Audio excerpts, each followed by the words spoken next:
اور سورہ النور کی انہوں نے آیت نقل کر دی کہ جو رسول اللہ کی مخالفت کرتے ہیں وہ ڈرتے نہیں کہ اللہ کا عذاب آ جائے ان پر. امام بخاری نے کہا کہ انفیو اللہ سے ڈر جاؤ تم پر اللہ کا عذاب نہ آ جائے کہ تم گھوڑوں کی دموں والی حدیث لگا رہے ہو. ابھی امام بخاری کو تو یہ پتہ ہی نہیں تھا کہ انہوں نے بعد میں وہ بت رکھنے والی بھی لگانی ہے. اس پہ تو امام بخاری نے کوئی اس سے بھی سخت آیت ڈھونڈ کے تو ان کے اوپر لگانی تھی.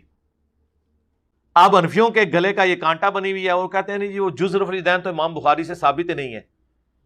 جناب کلمی نسخے موجود ہیں اس کتاب کے پوری اسناد کے ساتھ.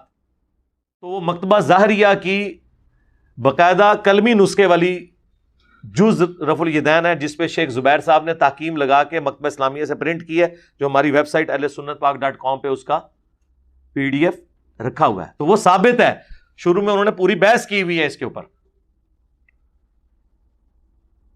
اور امام بخاری نے کیا کمال, پہلے تو اس کا مقدمہ لکھا ہے کہ یہ ان لوگوں کا رد ہے, یہ اس مجہول شخص کا رد ہے جس نے عجمیوں کی حدیث کی ناواقفیت کی وجہ سے رفع الیدین نہ کرنے کی بدعت ان میں جاری کر دی. میں اس شخص کے خلاف یہ کتاب لکھ رہا ہوں کہ جن بچاروں کو عربی نہیں آتی تھی, حدیثوں کا پتہ نہیں تھا, ان عجمیوں کو یعنی نان عربز کو, یعنی ہم لوگ اس زمانے میں بھی عربی رفع الیدین کرتے تھے کیونکہ وہاں پہ مکے مدینے سے دین آیا ہوا تھا اور عجمیوں کے پاس دین پہنچا تھا گوالوں کے ذریعے.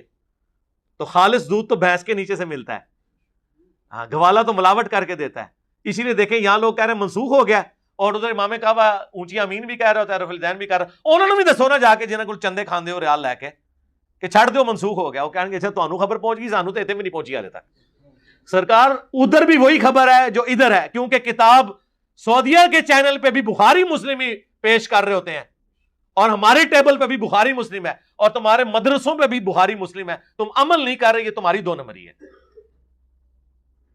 کتابیں تو اپنی جگہ موجود ہیں, چاہے عجم کا مسلمان ہو چاہے عرب کا. تو وہ شیخ زبیر صاحب کی پوری تحکیم کے ساتھ وہ موجود ہے.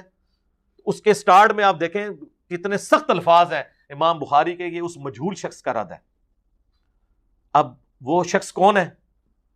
بعض کہتے ہیں یہ امام حنیفہ کے اوپر انہوں نے اتنے سخت جملے بولے ہیں, بعض کہتے ہیں ابراہیم نخعی کے اوپر بولے ہیں. چونکہ امام بخاری نے کسی کا نام مینشن نہیں کیا, لہٰذا اس سے مراد ہر وہ حنفی ہے جو قرآن و سنت کے مقابلے پہ اپنی تعلیمات یا اپنے بابوں کو لے کے چل رہا ہے, ہم نام لیے بغیر.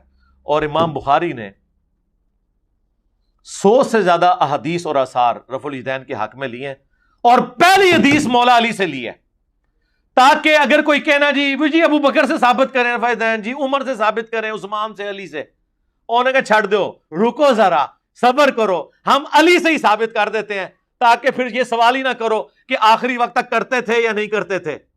ہاں خلفائے راشدین کرتے تھے یا نہیں کرتے تھے. اس شخص سے حدیث لے کے آئے کہ جو تینوں خلفاء کے ساتھ رہا اور رسول اللہ کے ساتھ رہا. اگر کوئی حدیث منسوخ بھی ہوئی تھی جو ابو بکر عمر عثمان کو بھی نہ پتا چلی, مولا علی سے تو نہیں چھپی ہوئی تھی. مولا علی کی وہ حدیث ترمذی اور ابن ماجہ میں بھی ہے کہ مولا علی نماز کا طریقہ سکھاتے ہیں تابعین کو کہ نبی علیہ السلام جب نماز شروع کرتے تو دونوں ہاتھ کندھوں تک اٹھاتے, رکوع میں جانے لگتے تو دونوں ہاتھ کندھوں تک اٹھاتے, اور رکوع سے سر اٹھاتے تو دونوں ہاتھ کندھوں تک اٹھاتے. یہ حدیث ابن ماجہ میں اور ترمذی میں ہے, اور امام بخاری نے جز رفع الیدین میں پہلی حدیث یہ لے کے حنفیوں کے سارے سوال ختم کر دیے ہیں. پیسیفک اوشن کی گہرائیوں میں اور اٹلانٹک کی ٹھنڈک میں پھینک دیے جا کے ایک روایت لے کے. اور لوگ کہتے ہیں جی ہم وہ روایتیں پیش کرتے ہیں, وہ کتاب ہی ثابت نہیں ہے. اور یار جو لوگ بخاری مسلم کی رفع الیدین کی حدیثیں نہیں مانے ہوئے ہیں, ان سے آپ نے جز رفع الیدین کی حدیثیں منوانی ہیں امام بخاری کی کتاب کی.